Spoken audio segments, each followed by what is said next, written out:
अबे ऐसा लगता है कि पंडा फोन पे बात करते रहता है भगवान से कि कौन से दिन कहाँ मिलेगा। हमारे दिमाग में डाला जाता है शनिवार है हनुमान जी की तरफ चले जा, मंगलवार है शंकर भगवान की तरफ चले जा, गुरुवार है फलाना लक्ष्मी की तरफ चले जा, इतने बजे जाना, इतने बजे मंदिर में जाना, इतने बजे पूजा करना। बिरसा मुंडा ने बोला मैं ऐसे भगवान को नहीं मानता हूँ जो ब्राह्मणों की मानता है। हिंदू राष्ट्र का मतलब होता है आदिवासी मुक्त भारत। जो इस देश को हिंदू राष्ट्र घोषित करना चाहते हैं उसका दूसरा मतलब होता है आदिवासी मुक्त भारत, यानी बगैर आदिवासियों का देश। जिस दिन आदिवासी वनवासी हो जाएगा उस दिन दलित, ओबीसी और अल्पसंख्यक स्वर्गवासी हो जाएंगे। 1993 में भारत सरकार ने संयुक्त राष्ट्र संघ में एक प्रस्ताव भेजा जिसमें लिखा है कि भारत में आदिवासी रहते ही नहीं है। इसका मतलब ये होता है कि भारत में आदिवासी नहीं है और भारत के आदिवासी नागरिक भी नहीं। तो इन लोगों ने आपकी पहचान को भी खत्म कर दिया, आपकी नागरिकता को भी खत्म कर दिया। लोगों ने आरोप लगाया कि बाबा साहब ने संविधान में आदिवासियों को डिफाइन नहीं किया। ये बात गलत है। ना गोंडी तेले वड़की करना,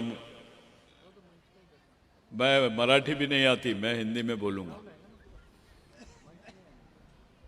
मला मराठी पण येत नाही, मैं हिंदी मध्ये बोलणार।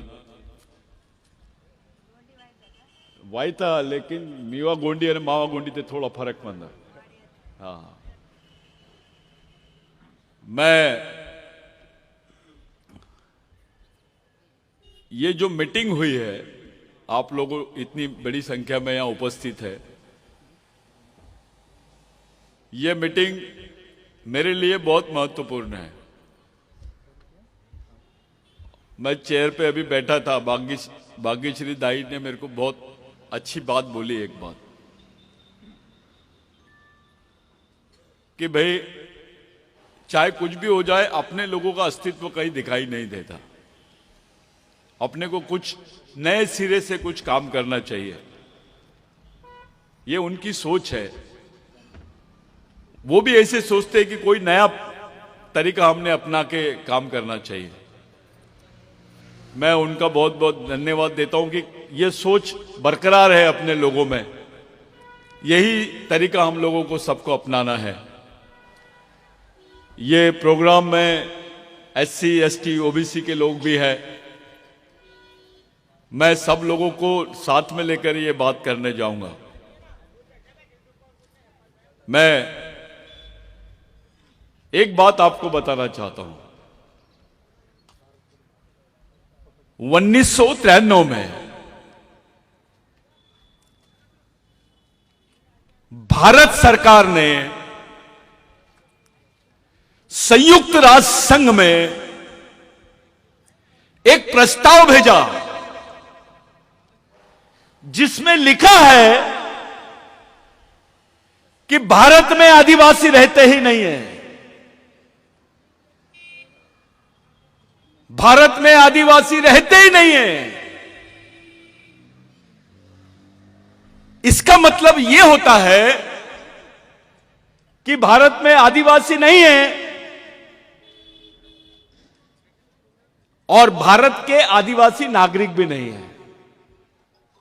जब भारत में आदिवासी है ही नहीं तो आदिवासी नागरिक कैसे हो सकते हैं?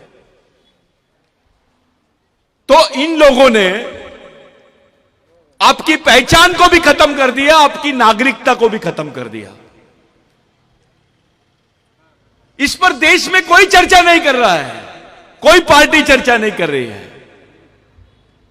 दलितों को लग रहा है कि यह मुद्दा आदिवासी से जुड़ा हुआ है, इसलिए ये अपन चुपचाप रहो। ओबीसी को लग रहा है कि यह मुद्दा आदिवासी से जुड़ा हुआ है, अपन भी चुपचाप रहो। मुस्लिम को, क्रिश्चियन को लग रहा है कि यह मुद्दा भाई अपना नहीं है, अपन चुप रहो। ताई ने बहुत अच्छी बात बोली कि आदिवासी देश के मूल मालक है और यहां का दलित, ओबीसी और अल्पसंख्यक उनके वंशज है। अगर यह बात सही है कि ओबीसी का, माइनॉरिटी का, अल्पसंख्यकों का, एससी का यानी दलित भाइयों का डीएनए आदिवासियों से मिलता है, इसका मतलब ये इनके वंशज है। लेकिन मैं सबसे पूछ रहा हूं, जब यह बोल दिया गया है कि भारत में आदिवासी रहते ही नहीं, तो आप भी कैसे मूल निवासी हो गए? आप भी तो खत्म हो जाओगे अगर आदिवासी नहीं रहा तो। कौन से आधार पे बोलोगे कि तुम भारत के मालिक हो? क्या प्रूफ है आपके पास? इस देश के दलित को जब बोलना पड़ेगा कि मैं इस देश का मालिक हूं, तो उसको बताना पड़ेगा कि मैं आदिवासियों का वंशज हूं। इस देश के ओबीसी को जब बोलना पड़ेगा कि मैं इस देश का मालिक हूं, तो उसको भी बताना पड़ेगा मैं आदिवासियों का वंशज हूं। यहां का मुस्लिम, यहां का क्रिश्चियन, यहां का सिख जब यह बोलेगा कि मैं मालिक हूं इस देश का, तो उसको भी प्रूफ करना पड़ेगा कि वह आदिवासियों का वंशज है। साथियों, इस देश में एक अलग माहौल बनाया जा रहा है। जिसका यह देश है, उस देश का 7/12 ही बदल रहे हैं लोग। उस देश का मालिक आदिवासी है, यह बात को मानने से इनकार कर रहे हैं, लेकिन दूसरी तरफ एक रणनीति और अपना रहे हैं, आदिवासियों को वनवासी बोल रहे हैं। यह बहुत बड़ा मुद्दा है। जिस दिन आदिवासी वनवासी हो जाएगा, उस दिन दलित, ओबीसी और अल्पसंख्यक स्वर्गवासी हो जाएगा। ये कर तो रहे आदिवासियों के साथ, लेकिन इनका टारगेट दलित भी है, ओबीसी भी है, अल्पसंख्यक भी है। पहले आदिवासी मरेगा, लेकिन बाकी सब लोग वेटिंग लिस्ट में रहेंगे। धीरे धीरे मरेंगे, लेकिन मरेंगे सब। यह बात पहली है। दूसरी बात यह है कि पूरे देश में जितने आदिवासी सांसद थे, जितने दलित सांसद थे, जितने ओबीसी के सांसद थे, किसी को नहीं लगा कि यह मुद्दा पार्लियामेंट में उठाना चाहिए करके। इस मुद्दे को दबाया गया। 93 में बाबरी मस्जिद शहीद हुई, राम मंदिर का मुद्दा खड़ा हो गया। उसके पहले राजीव गांधी को मारे, बॉम्बे ब्लास्ट हुआ। उसी दरमियान भारत सरकार ने संयुक्त राष्ट्र संघ में चुपके से यह स्टेटमेंट दे दिया कि भारत में आदिवासी नहीं रहते हैं। साथियों, संयुक्त राष्ट्र संघ का एक संविधान है जिसमें आदिवासियों के लिए विशेष अधिकार है, जिसको इंडिजिनियस पीपल राइट्स बोलते हैं। मूल निवासी होने के अधिकार है, उसमें विशेष प्रावधान है कि आदिवासी क्षेत्र में सरकार भी अपने प्रोजेक्ट को नहीं लॉन्च कर सकती है जब तक आदिवासियों की ग्राम सभा उसको मान्यता ना दे। वहां ग्राम सभा का उल्लेख वैसा नहीं है, वहां विलेज ऑफ इंडिजिनियस पीपल लिखा हुआ है। यह मुद्दा इसलिए उपस्थित कर रहा हूं क्योंकि यह आपको खत्म करने वाला मुद्दा है। यह इतिहास हो जाएगा कि यहां के राजा थे, हमारे पहले अहिरी के राजा थे, नागपुर के राजा थे, आदिवासी राजा था, फलाना राजा था, यह बोलने के लिए रह जाएगा। क्योंकि अब जो तुम्हारा बच्चा पैदा होगा वो आदिवासी नहीं रहेगा। ये पहले समझ लो। तुम जो सोच रहे हो, जो तुमको आज आरक्षण है, आप अनुसूचित जनजाति के करके नहीं है, आप आदिवासी हो करके है। आपको 5वीं अनुसूची के अधिकार मिले हैं, आपको जमीन पे प्रोटेक्शन मिला है। आप अनुसूचित जनजाति के हो करके नहीं, आप आदिवासी हो करके मिला है। डॉक्टर बाबा साहब अंबेडकर ने संविधान की जो डिबेट हुई, जयपाल मुंडा ने जब यह प्रश्न उठाया कि आदिवासियों को आदिवासी बोला जाए, तो बाबा साहब ने उसका इंटरप्रिटेशन किया कि आदिवासी, पूरे देश के आदिवासियों को एक जगह लाने के लिए अनुसूची बनाई गई है, जिसको शेड्यूल बोला गया है। उसका हिंदी में अनुवाद गलत हुआ है कॉन्स्टिट्यूशन में। बाबा साहब ने बोला to consolidate, to make consolidate the tribes of India, all tribes of India, I am framing a schedule to define them who are Adivasis. इसलिए डॉक्टर बाबा साहब अंबेडकर ने उनको शेड्यूल ट्राइब बोला। लोगों ने आरोप लगाया कि बाबा साहब ने संविधान में आदिवासियों को डिफाइन नहीं किया। यह बात गलत है। बाबा साहब ने संविधान में प्रावधान रखने के पहले संविधान पूर्व बहस में, जिसको प्री कॉन्स्टिट्यूशन डिबेट बोलते हैं, उसमें बाबा साहब ने रखा, जिसको 2011, 2010, 11 में सुप्रीम कोर्ट ने कंफर्म किया कि आदिवासी ही देश के मूल मालिक है और वो प्रथम नागरिक है। साथियों, आदिवासियों के संबंध में सुप्रीम कोर्ट बोलने के बाद भी गवर्नमेंट नहीं मानती है। इस देश की व्यवस्था संवैधानिक व्यवस्था है। यहां संविधान बनाया बाबा साहब ने। सुप्रीम कोर्ट से बड़ा कोई कोर्ट नहीं है, कोई कोर्ट नहीं है भारत में। सुप्रीम कोर्ट के बोलने के बावजूद भारत सरकार यह मानने को तैयार नहीं है कि आदिवासी इस देश के मूल मालिक है। हमारे बैल सांसद जाते पार्लियामेंट में और चुपचाप बैठते हैं, कुछ नहीं बोल रहे हैं और चुपचाप काम करते हैं वनवासी करके। अबे तेरे अंदर का बाबूराव शेरमाके का खून मर गया क्या? टंट्या भील का खून मर गया क्या? बिरसा मुंडा का खून मर गया क्या? गुंडा धुर का खून मर गया क्या? बाबा साहब का खून मर गया? क्या बात है रे भाई? तेरे साथ तेरी आने वाली पीढ़ी को भी खत्म करने का षड्यंत्र देख रहा है और तुम बंदर जैसे चुपचाप बैठ के देख रहे हो कि क्या चल रहा है देश में। ये इसलिए बोल रहे हैं कि भारत में आदिवासी नहीं रहते हैं। भाग्यश्री ताई, ये बहुत इंपॉर्टेंट बात बता रहा हूं, क्योंकि भारत विश्व में पहला देश है जिसने बोला है कि हमारे पास लैंड बैंक है। पैसे की बैंक नहीं, जमीन का बैंक है। और ये जमीन की बैंक किसकी है? ये किसकी जमीन के भरोसे बात कर रहे हैं? ये आदिवासियों की जमीन के भरोसे बात कर रहे हैं। कोई ताली वाली मत बजाओ। ये आपकी जमीन को बोल रहे हैं ये लैंड बैंक है।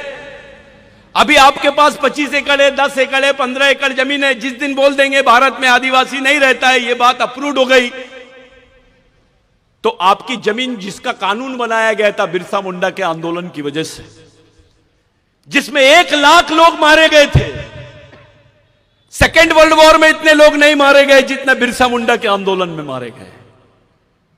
जमीन की लड़ाई थी वो। बाबूराव शेरमाके की भी लड़ाई जमीन की थी। अहिरी से उस तरफ रामाकुंडम, गढ़चिरौली, चंद्रपुर, आदिवासी औरतों को ब्लाउज नहीं पहनने दिया जाता था, अपना छाता नहीं ढाक सकते थे। वो ढाकने के लिए भी टैक्स देना पड़ता था, क्योंकि व्यवस्था ब्राह्मणवादियों के हाथ में थी। राजा भले आदिवासी था। उस व्यवस्था में बाबूराव शेरमाके का संघर्ष शुरू हुआ। उस व्यवस्था में अगर ब्राह्मण ने मर्डर भी कर दिया तो उसको सजा का प्रावधान नहीं था। यह मनुस्मृति का कानून है। लेकिन जब आदिवासी विद्रोह हुआ, उस विद्रोह के बाद में यहां पर आदिवासियों को एक नाम दिया गया जो विश्व के किसी आदिवासियों को नाम नहीं दिया गया। उसका नाम है क्रिमिनल ट्राइब। गुनेगारी जमात। हमारा राजा भी था तो उसको भी क्रिमिनल ट्राइब बोला गया है। आदिवासी का बच्चा पैदा होते से क्रिमिनल ट्राइब है। आज भी बाबूराव शेरमाके का नाम शहीदों की लिस्ट में नहीं है, क्रिमिनल ट्राइब की लिस्ट में है। क्रिमिनल ट्राइब को शहर में जाने का कोई अधिकार नहीं था। अगर क्रिमिनल ट्राइब को किसी ने मार दिया, गुनेगार जमात के आदिवासी को किसी ने मार दिया, तो उस पर केस नहीं लगती थी। यह कानून था। राजा अपने थे लेकिन कानून दूसरों का चलता था। हमारे लोगों को इस क्षेत्र में, इस क्षेत्र को दंडकारण्य बोलते हैं। दंडकारण्य का मतलब यह होता है कि जिनको सजा दी जाती थी उनको इस क्षेत्र में रखा जाता था। आज भी किसी को ट्रांसफर करना है, कोई ऑफिसर ज्यादा वहां पर यह कर रहा है तो उसको गढ़चिरौली भेज देते हैं, अहिरी भेज देते हैं, आलापल्ली भेज देते हैं। ये कौन सी जगह है सजा देने के लिए? जिसको ओपन प्रिजन बोलते हैं, खुली जेल। खुली जेल यानी गढ़चिरौली। इस संघर्ष को अंजाम दिया था उस वक्त बाबूराव शेड़माके ने। बाबूराव शेड़माके अपने जमींदारी को छोड़ा, गोंड को साथ में लिया, माड़िया को साथ में लिया, दलित को साथ में लिया, ओबीसी को साथ में लिया, मुस्लिम पठान को साथ में लिया और आंदोलन छेड़ा। बाबूराव शेड़माके के आंदोलन ने ये जो पश्चिमी क्षेत्र है चंद्रपुर तक, वहां के दलित के पास, आदिवासी के पास, ओबीसी के पास, मुस्लिम के पास जो जमीन आई है वो बाबूराव शेड़माके के आंदोलन की वजह से आई है। उस आंदोलन के बाद ही तुमको सरकार ने जमीन के पट्टे दी। 1911 के पहले के रिकॉर्ड चेक कर लो। तुम्हारा भगवान कौन है? कौन से भगवान ने तुमको जमीन दिया? किनके आंदोलन की वजह से तुम्हारे हाथों में जमीन आई? उस वक्त तो आरक्षण नहीं था, उस वक्त कोई नौकरी के साधन नहीं थे, सिर्फ मजदूरी करते थे लोग। उसका साधन जिंदा रहने का यानी जमीन ही थी। वो जमीन भी हमारे पास से अब जाने वाली है। ये एमएलए भी रहेगा, मिनिस्टर भी रहेगा, क्लास 1 अधिकारी भी रहेगा, कलेक्टर भी रहेगा, तो उसका बच्चा आदिवासी नहीं रहेगा। इतना बड़ा षड्यंत्र आदिवासियों के खिलाफ में इस देश में हो रहा है। हिंदू राष्ट्र का मतलब होता है आदिवासी मुक्त भारत। जो इस देश को हिंदू राष्ट्र घोषित करना चाहते हैं, उसका दूसरा मतलब होता है आदिवासी मुक्त भारत, यानी बेगर आदिवासियों का देश। जब तक इस देश में आदिवासी है, इस देश का नाम कोई बदल नहीं सकता, क्योंकि उसका भूमालक आदिवासी है। ये आदिवासियों को ही हटाना चाहते हैं, इसमें कोई बचने वाला नहीं है। हमारे लोग कभी बोलते हैं ये एमएलए ने काम नहीं किया, वो एमएलए ने काम नहीं किया, वो देख नहीं रहा। ये तो छोटी बात है। ये देवेंद्र फडणवीस सरकार ने बोल दी कि 75,000 बोगस को नौकरी से नहीं निकालेंगे। 75,000 बोगस को नौकरी से नहीं निकालेंगे, ये स्टेटमेंट दिया तो हमारी आंख खुल गई। ये तो गलत बोल रहा है। मैं पहला सवाल तो ये 75,000 बोगस आदिवासी कैसे बने? इनके पास सर्टिफिकेट किसने दिया? इसके बारे में कोई बात नहीं करता है। एक ऐसा आदमी जो तुम्हारी सर्टिफिकेट लेता है, जाति का दूसरा प्रमाण पत्र बना के झूठा प्रमाण पत्र बनाता है ऐसे, और वो तुम्हारे नौकरियां लेता है, उसका उपभोग करता है, ऐसे आदमी को तुम लोग बोगस आदिवासी बोलते हैं। लेकिन तुम्हारे समाज में ऐसा आदमी भी है जो तुम्हारा ही आरक्षण लिया है, कलेक्टर बना है, मिनिस्टर बना है, आमदार बना है, जिला परिषद सदस्य बना है, डॉक्टर बना है, इंजीनियर बना है, और समाज के बारे में नहीं सोचता है। तुम्हारा ही आरक्षण लिया है, तुम्हारा ही भाई है। अगर वो बोगस आदिवासी है तो ये गद्दार आदिवासी है जो तुम्हारे समाज के बारे में नहीं सोचता है। थोड़ा पढ़ लिख लिया तो नागपुर भगता है, शहर में जाता है, बड़ा बंगला बनाता है, टीवी और बीबी में रह जाता है। उसको समाज से कोई लेना देना नहीं है। एक आध बार चंदा दे दिया तो उसको ऐसा लगता मैंने बहुत बड़ा काम कर लिया। अबे तेरा बच्चा आदिवासी नहीं रहेगा। अपनी औकात थी क्या यहां बात करने की? जब तुम आदिवासी ही नहीं रहोगे तो तुम्हारा क्या होने वाला है, थोड़ा सोचना शुरू कर दो। तुम्हारी पहचान खत्म, तुम्हारा अस्तित्व खत्म। जैसे अंडमान निकोबार में आदिवासियों को देखने जाते ताई और ऐसे ब्रेड के टुकड़े फेंकते हैं। वो बच्चे बिगर कपड़े पहने नंगे हमारे आदिवासी लोग आते हैं सामने, जैसे जानवर को रोटी देते हैं। उसको म्यूजियम बोलते हैं, आजाब घर बोलते हैं कि बताते देखो ये ऐसे आदिवासी है। ये गढ़चिरौली में भी चल रहा है। गढ़चिरौली में आदिवासियों के नाम पर इंटरनेशनल फंड आता है। आदिवासी को मालूम ही नहीं कि उसके नाम पे कौन फायदा उठा रहा है। जितने आदिवासियों के संगठन गढ़चिरौली में नहीं है, उतने यहां पर एनजीओ है गैर आदिवासियों के। वो कमारे आदिवासी को दिखा दिखा के। मैं मुद्दे से हटके बात कर रहा हूं।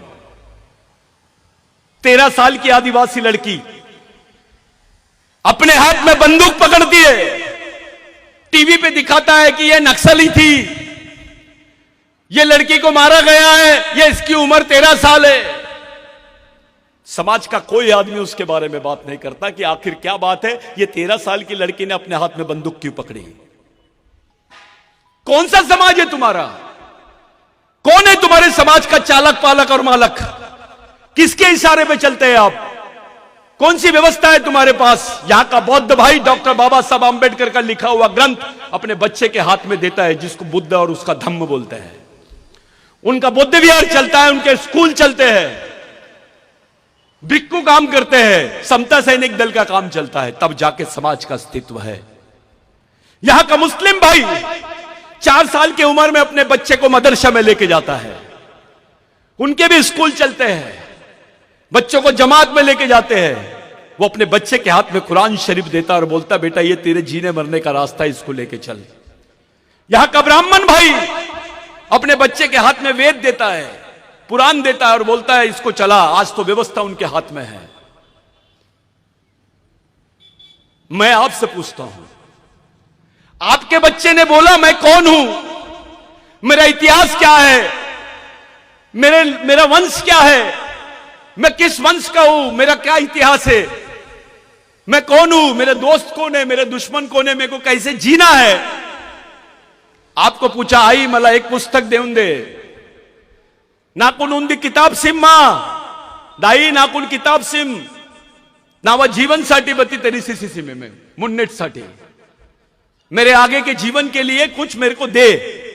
क्या देंगे तुम लोग? क्या है तुम्हारे पास अपने बच्चों को देने के लिए? ऐसा समाज, सिर्फ शादी में 100 लोग 5000 लोग दिखते हैं और मैयत में 5 लोग, इसको समाज नहीं बोलते हैं।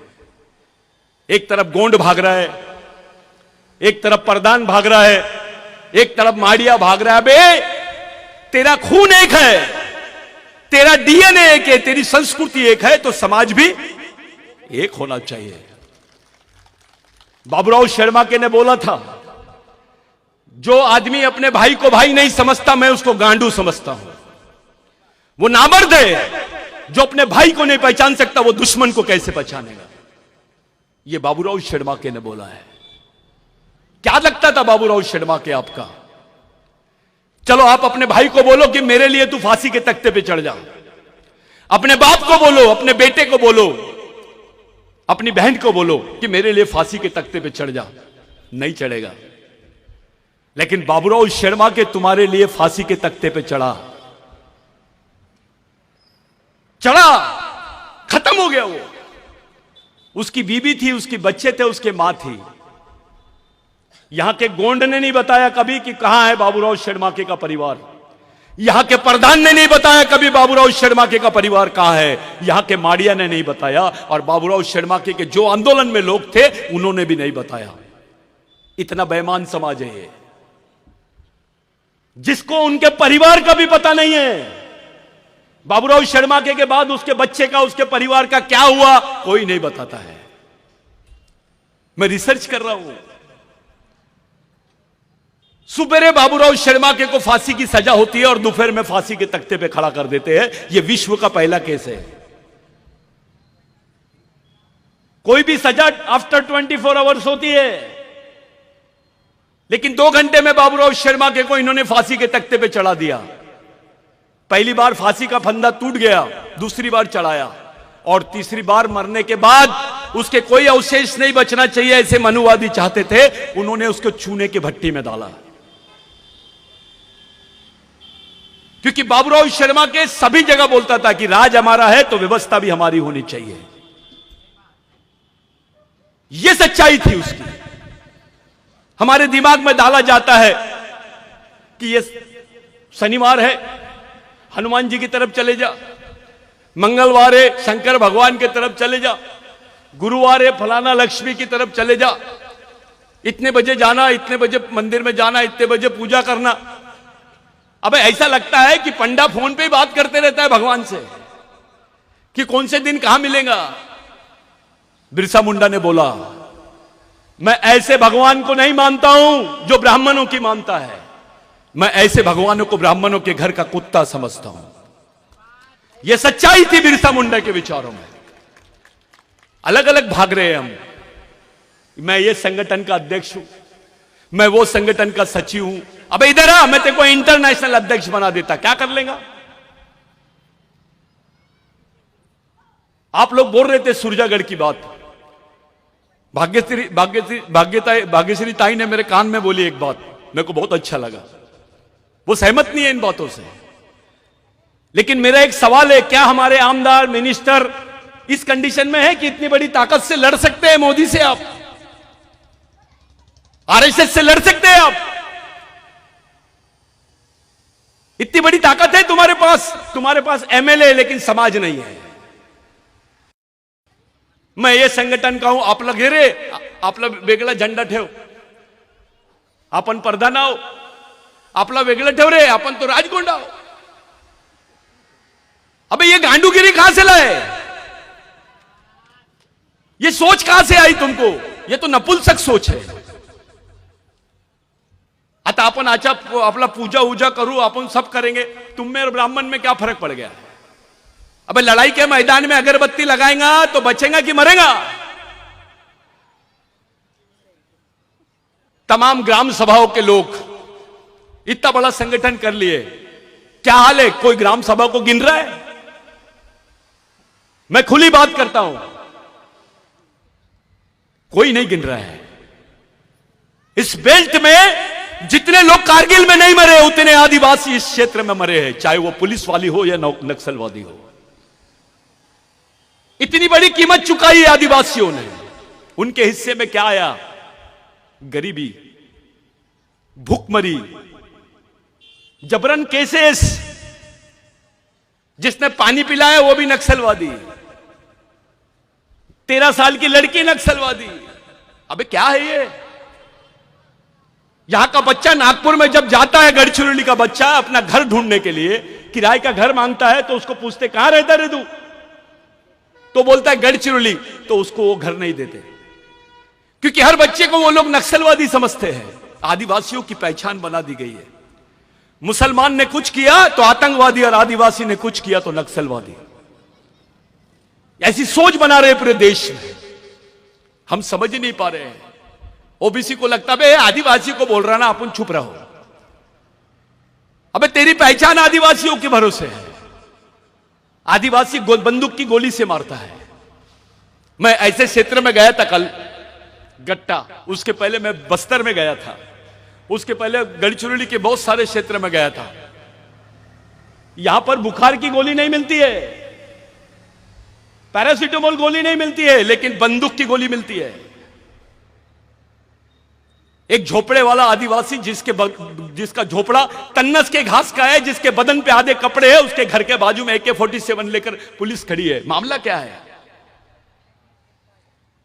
अबे बंदूक बेच के वो आदिवासी को दे दे, कम से कम 2 वक्त की रोटी मिल जाएंगी, 2 कपड़े मिल जाएंगे, उसका बच्चा पढ़ लेगा।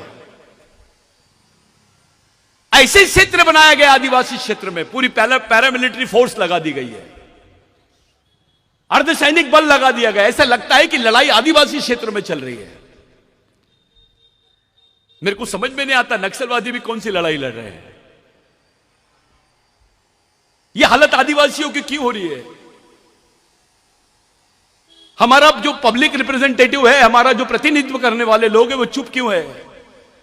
मैंने आदिवासी अधिकारी कर्मचारियों को देखा, आरक्षण का मसला आता तो चंदे देते हैं। अरे कुछ नहीं, आरक्षण होना चाहिए, प्रमोशन मिलना चाहिए, लेकिन आश्रम स्कूल का बच्चा भूख से मरता है, उसके साथ बलात्कार होता है, उसका आंदोलन करते हुए कोई कर्मचारी नहीं दिखता, कोई नहीं दिखता। 20-20 दिन तक के तय आदिवासी बच्चों के साथ बलात्कार हुआ है आश्रम स्कूल में। वो पारदी आदिवासी थे, गोंड को लग रहा था बे पारदी है, बस साले तेरा भाई है ना, तेरे खून का है ना, तू भी नहीं समझेगा। आज आदिवासी भाई किसी को पता चल जाए कि आदिवासी महिला है, गढ़चिरौली भले आदिवासी कहूंगा, हम यहां के राजा होंगे, लेकिन हमारी महिला जब सड़क से जाती है तो दूसरे लोग हंसते हैं, बे ये आदिवासी है, कुछ भी कर ले। इसके समाज के लोगों को कुछ नहीं समझता, इनमें एकता नहीं है। उसका दूसरा मीनिंग यह होता है कि दूसरे लोग आदिवासियों को गांडू समझते हैं। क्या सम्मान है हमारा? क्या सम्मान है?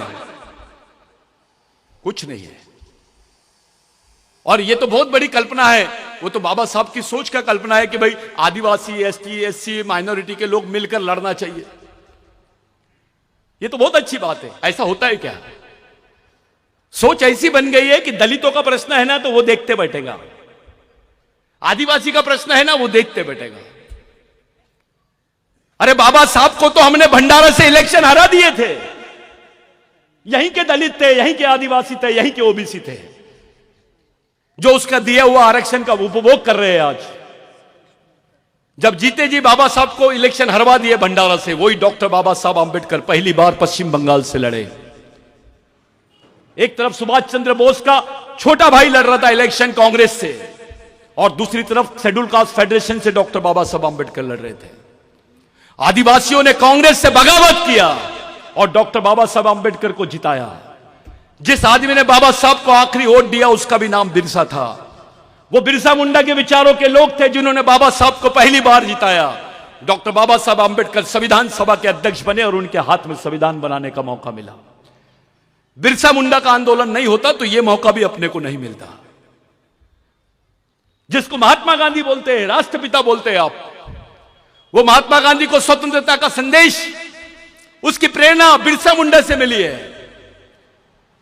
उन्होंने लोगों से पूछा ये कौन है, ऐसा ही बोर्ड लगा हुआ था, मैं हमेशा बताते रहता हूं, महामानव, क्रांति सूर्य, धरती आबा भगवान बिरसा मुंडा। गांधी जी ने पूछा कितने लोगों के नाम हैं, तो आदिवासी खड़े हुआ, एक ही आदमी का नाम है। तो बोले ये कितने साल जिया? सिर्फ 24 साल जिया। ये क्या चाहता था? मुड़गास मुड़गा मावास, उसका मतलब है मावा नाटे मावा राज, हमारे गांव में हमारा राज। गांधी जी ने बोला इसी आंदोलन की तो पूरे देश को जरूरत है। यहीं से गांधी जी ने टाई और कोट उतारा, लंगोटी पहना और भारत छोड़ो आंदोलन की तैयारी की। अगर गांधी जी, डॉक्टर बाबा साहब आंबेडकर, गांधी जी जैसे लोग बिरसा मुंडा से प्रेरणा लेते हैं, आप गांधी जी को राष्ट्रपिता बोलते हैं, बिरसा मुंडा तो इस देश का आजा होना चाहिए, लेकिन क्योंकि वो आदिवासी है उसमें कोई बात ही नहीं करता है, कोई बात नहीं करता है। अभी अपने आप को अंबेडकरी आंदोलन का भी एक अच्छा उदाहरण देता हूं दादा मैं। कुछ उच्च जाति के लोगों ने बौद्ध धर्म ले लिया और उनके साथ अपने लोग भी थे।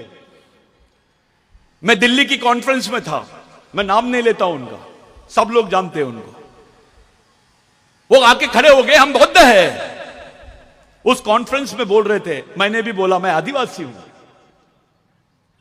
तो बोले आप वो नागपुर के कि गढ़चिरौली के हैं?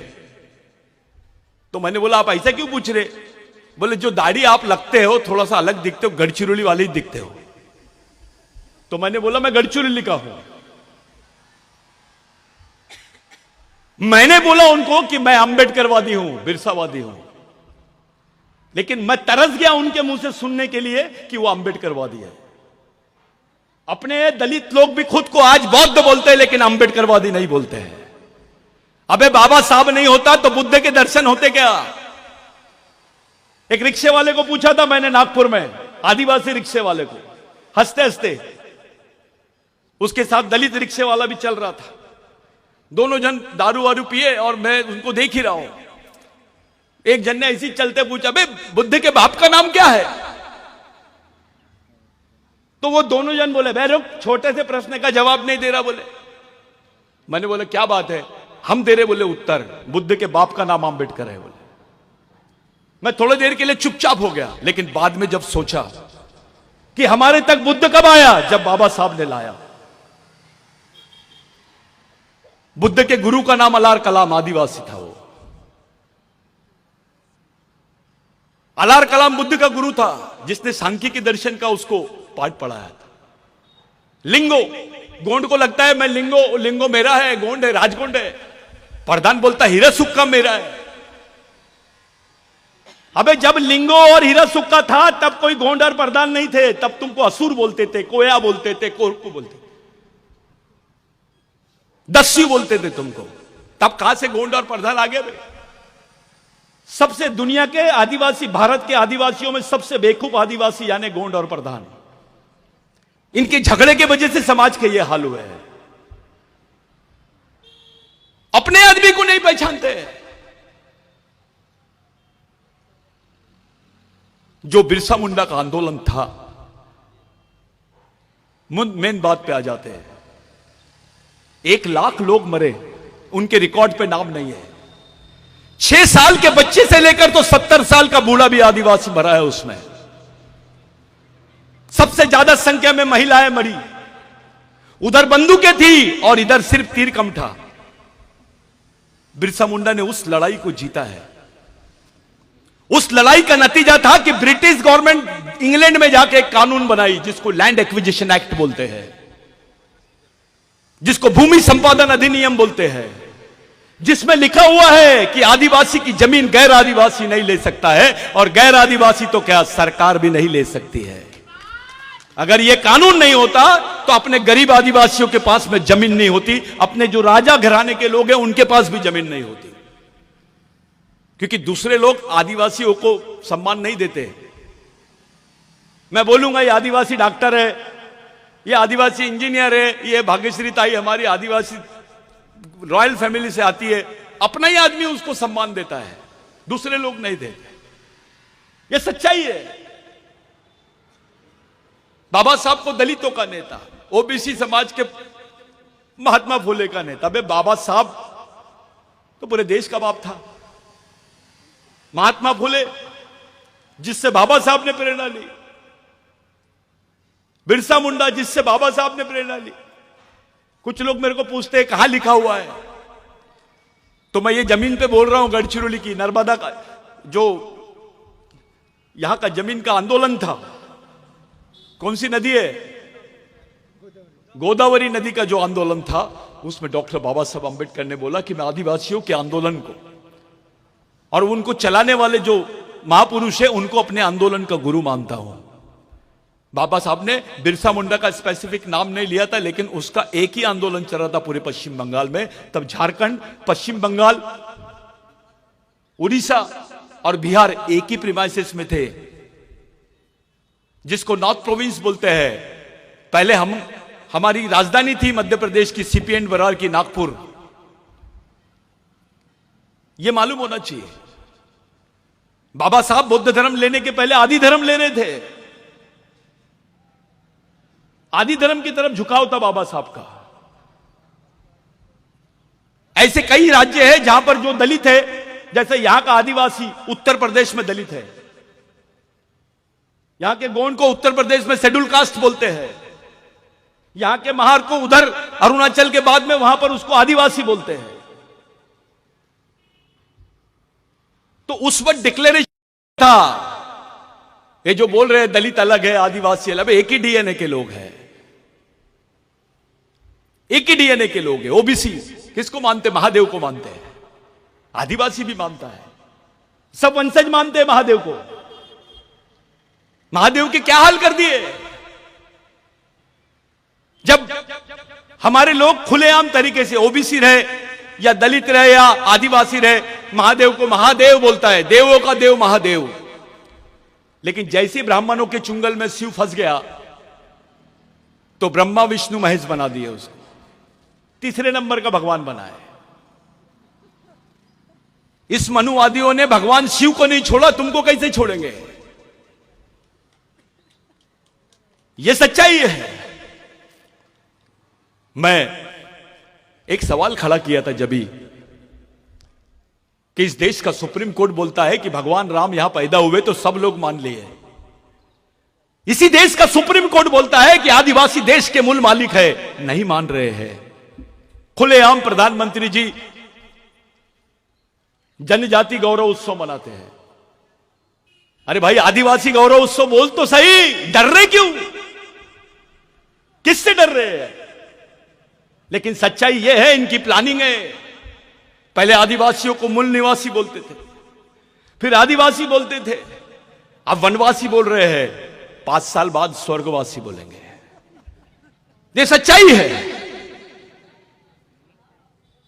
ये जो हालत है गढ़चिरौली के, पूरे देश में सबसे ज्यादा अगर पिछड़ा हुआ कोई समाज है या सामाजिक स्थिति किसी जगह पर है तो वो गढ़चिरौली की है।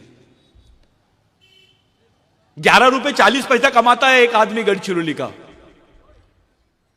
पहला नंबर आदिवासी 11 रुपए 40 पैसे, 13 रुपए 60 पैसे दलित दूसरा नंबर, और 15 रुपए 70 पैसे जो है वो ओबीसी आदमी कमाता है, और उतने ही मुस्लिम ही कमाता है। रोज की इनकम बता रहा हूं मैं, एक सर्वे है उसके हिसाब से। 10 रुपए में कैडबरी की चॉकलेट नहीं आती, रोटी कैसे लाएगा वो? कैसे जिएगा वो? जंगल से गोंद नहीं लाएगा, जंगल से महुआ नहीं लाएगा, तेंदू नहीं लाएगा तो जिंदा रह सकता है क्या वो? और अब तो तुम्हारे जंगल में भी कब्जा हो गया है। अब जंगलों में घुसने की परमिशन नहीं है आदिवासी। कानून बना रहे हैं कि एक भी आदिवासी दिखा कुराड लेके तुम मार दो गोली। कैसे करोगे? अभी 2022 में गवर्नमेंट ने फॉरेस्ट एक्ट का एक अमेंडमेंट करी। ये नए बच्चे हैं, इनके दिमाग में आ रहा है आरक्षण का कैसा क्या, नौकरी वोकरी मिलेंगी कि नहीं। आरक्षण बंद हो जाएगा दलितों का, आदिवासियों का, ओबीसी का। अगर आरक्षण खत्म हो गया, अगली लड़ाई कौन सी लड़ेंगे ये बताओ मेरे को। कौन सी लड़ाई लड़ेंगे तुम आरक्षण खत्म होने के बाद? क्या करेगा दलित बताओ? कुछ सोच रहे हैं? ओबीसी कुछ सोच रहा है? ओबीसी की तो ऐसे हाल कर दिए कि खाना उगाता है वो, जोतता है, किसान है, और आत्महत्या कर रहा है वो। जो दूसरों को खाना खिलाता है उसको आत्महत्या करना पड़ रहा है।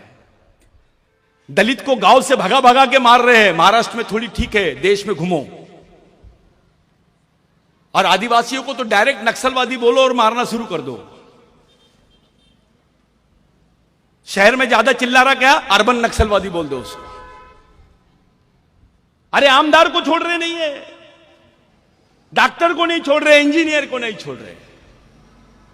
तुम्हारी जनरेशन कैसी रहेंगी यहां पर सुरक्षित, उस पे बात करो। अगर तुम्हारा खासदार नहीं बोल पा रहा इसका मतलब उसको डर है। किसका है?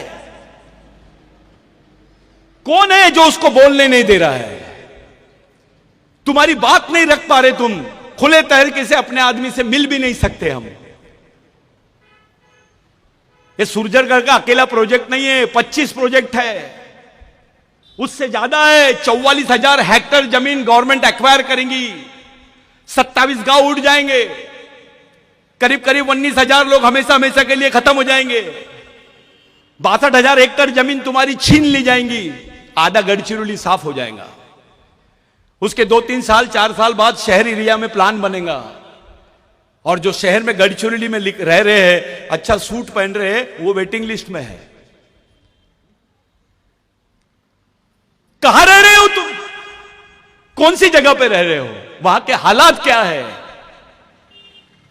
कोई पूछता है? खुल के बात नहीं कर पाते। पत्रकार खुल के लिखता नहीं है, टीवी खुल के बताती नहीं है, ना तुम्हारे पास मीडिया है। सोशल मीडिया पे ज्यादा बात किए तो कोई भी एक लड़के ने गलती कर दिया तो उसको, एक लड़की को अभी कुछ दिन पहले अंदर कर दिया उसको। सोशल मीडिया पे उसको चिढ़ाई, उसने कुछ डाल दी, सामने वाले ने एफआईआर कर दिया। तुम्हारे मोबाइल ब्लॉक कर देते हैं। तुम्हारे बच्चे पढ़े लिखे रहेंगे, वो जाएंगे कहां? कौन सोचेगा? अगर सरकार तुम्हारे बारे में सोच रही नहीं है तो समाज के लोगों का फर्ज है कि उसके बारे में सोचे। लेकिन यहां तो समाज नाम की चीज ही खत्म हो गई है। सिर्फ संगठन नाम की चीज है, पार्टी नाम की चीज है। कभी बैठ के सोचे क्या कि हमारे बच्चों का क्या होगा, अपनी आने वाली जनरेशन का क्या होगा? चलो यहां पे जितने आदिवासी है उसमें से एक जन खड़ा होकर बताओ, अगर आरक्षण खत्म हो गया, तुम्हारे जमीन के अधिकार खत्म हो गए, तुमको आदिवासी नहीं है ऐसा डिक्लेयर कर दिए, उसके बाद तुम जिंदा कैसे रहोगे और कौन सी लड़ाई लड़ोगे? लाओ, किसी को भी लाओ, कोई पंडित को लाओ, पीएचडी करने वाले को लाओ, किसको भी लाओ, मेरे को समझा के जाए वो।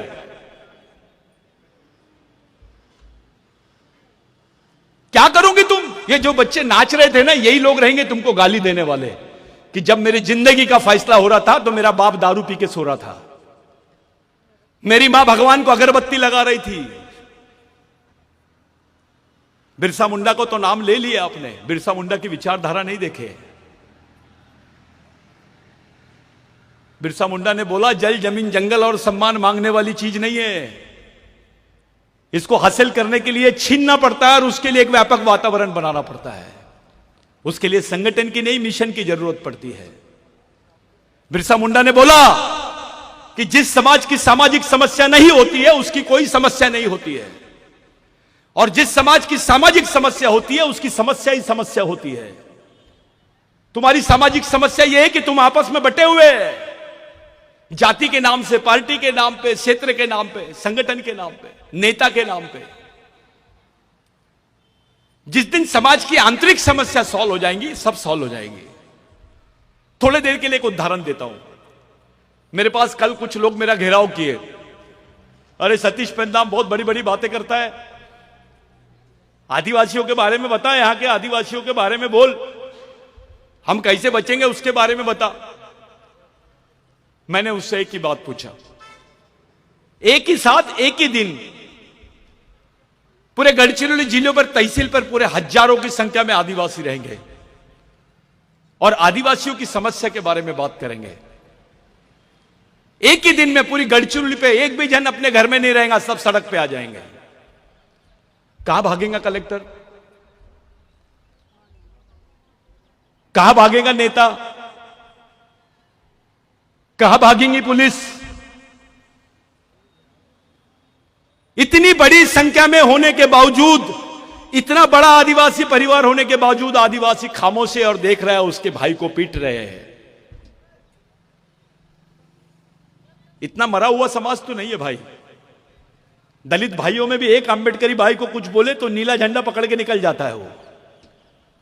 5 घर रहे भी तो चले जाते कलेक्टर ऑफिस और कमिश्नर ऑफिस, क्योंकि बाबा साहब की सोच है उनके दिमाग में। हमारे आदमी ने तो बाबूराव शर्मा के को समझा ही नहीं, किताब लिख देता है बाबूराव शर्मा के राजगुण, एक लिखता है प्रधानांचा वारिस, एक लिखता है माड़िया गुण। अब ये सोच है कि मजाक है? बाबूराव शर्मा की सोच को उसका विस्तार कर रहे हैं कि उसको कम कर रहे हो, तुम उसको खत्म कर रहे हो। मैं 3 मुद्दे बहुत महत्वपूर्ण रख रहा हूं, चाहे वो ओबीसी रहे, दलित रहे, मुस्लिम रहे, कोई भी रहे। 3 साल बाद में किसी के भी लायक गढ़चिरौली रहने लायक नहीं रहेगा, क्योंकि गढ़चिरौली की 70% जमीन जो है वो कारखाने में तब्दील हो जाएंगी। भारत का सबसे बड़ा मिनरल क्षेत्र जो है, यहां पे जो माइनिंग क्षेत्र है वो गढ़चिरौली बनने वाला है। एक एग्जांपल देता हूं, अभी जो चालू है ना काम सुरजागढ़ का, इतने सारे, इससे समझ में आता है कि 200 सवा 200 करोड़ रुपए रोज का वो काम है। नेपाल देश है, 200 करोड़ रुपए रोज की इनकम नहीं है, उसकी रेवेन्यू नहीं है, पाकिस्तान की रेवेन्यू नहीं है, बांग्लादेश की नहीं है। गढ़चिरौली एक देश बन गया है, देश में। भारत के किसी भी कोने में जाओ और बताओ मैं गढ़चिरौली से आया हूं, तो पहले नीचे ऊपर देखता है। महिला ने भी बोली कि मैं गढ़चिरौली से आई हूं, तो उसको भी नीचे ऊपर देखते हैं। यह पहचान बना दिए है, चाहे ओबीसी हो, एससी हो या एसटी हो या मुस्लिम हो। मेरे भाइयों, अपने बच्चों को कैसे बचाओगे इसके बारे में पहला बताओ। अगर आरक्षण खत्म हो गया तुम्हारी पहचान खत्म हो गई। अंतर्राष्ट्रीय संविधान में भी बोल दिया गया कि आदिवासी भारत में नहीं रहते हैं। तो आज भारत के संविधान में बाबा साहब था, जयपाल मुंडा था, तो तुमको कुछ मिल गया। बाबूराव शर्मा के था, टंट्या भील था, राघोजी भांगरे था, बिरसा मुंडा था, तो तुमको कुछ मिल गया। महात्मा फुले था करके कुछ मिल गया। 2025 में इंटरनेशनल कॉन्स्टिट्यूशन बनने जा रहा है। अब इंटरनेशनल कॉन्स्टिट्यूशन यानी अंतर्राष्ट्रीय संविधान, वे भारत के संविधान में तुम्हारा स्थान नहीं है। तुम्हारे को 5वीं अनुसूची के अधिकार है, 75 साल बाद भी तुमको नहीं मिल पा रहे हैं। तुम्हारा आरक्षण था, दूसरों को दे दिए। अगर अंतर्राष्ट्रीय संविधान में लिख दिया गया कि आदिवासी भारत में नहीं है, तो तुमको कौन सी सुविधा मिलेंगी और तुम जिंदा कैसे रहोगे? ये गढ़चिरौली के लोग कपड़े पहन के हैं, थोड़ा अंदर जाओ, बस्तर बॉर्डर पे जाओ, छत्तीसगढ़ में जाओ, झारखंड में जाओ, उड़ीसा में जाओ। मैं ऐसे घर बताता हूं जहां मैं जाता हूं, 3 दिन में एक बार खाना बनता है। 3 दिन में एक बार खाना बनता है। मैंने लॉकडाउन में आदिवासियों को घास पकाते हुए देखा हूं, पत्थरों को उबालते हुए देखा हूं। ये हालत है अपने समाज की। काम नहीं है मेलघाट में लोगों को, भूख से मर रहे हैं ताई, काम नहीं है उनके पास, भूख से मर रहे हैं, 800 रुपए में खून बेच रहे हैं। साला जिस क्षेत्र में सबसे ज्यादा कुपोषण है वहां ब्लड बैंक लगता है, रक्तदान शिविर। बाद में पता चलता है कि सब 800 रुपए में खून बेचते हैं और बेचारे राशन लाते हैं। डॉक्टर बोलता है खाना खाएगा तो खून बनेगा, लेकिन सरकार आदिवासियों को बोल रही है कि खून देगा तो खाना मिलेगा। यह सच्चाई है। ऐसी अवस्था आदिवासियों की है। कोई अपने बच्चों को बेच रहा है, कोई अपनी किडनी बेच रहा है। मैं ऐसे क्षेत्र है जहां पे आदिवासी बच्चे गायब होते थे, उनकी इंटरनेशनल लेवल पे किडनियां बिकती है। आदिवासी का 800 रुपए में खून लेते हैं और इंटरनेशनल लेवल पे 8000 रुपए में बिकता है आदिवासियों का एक बॉटल खून, क्योंकि उसमें रेजिस्टेंस पावर ज्यादा रहता है। ये तुम्हारे समाज के साथ में हो रहा है। ऐसा कौन से समाज के साथ में हो रहा है? कौन सा काम कर रहे हैं तुम? संगठन बनाने से नहीं चलेगा, वैचारिक मिशन खड़ा करना पड़ेगा समाज का। एक नेता बनाओगे तो 5 साल काम देगा, लेकिन एक सामाजिक कार्यकर्ता बनाओगे तो जिंदगी भर समाज के लिए काम करेगा। यह परमानेंट प्रोसेस है, इस पर काम करो।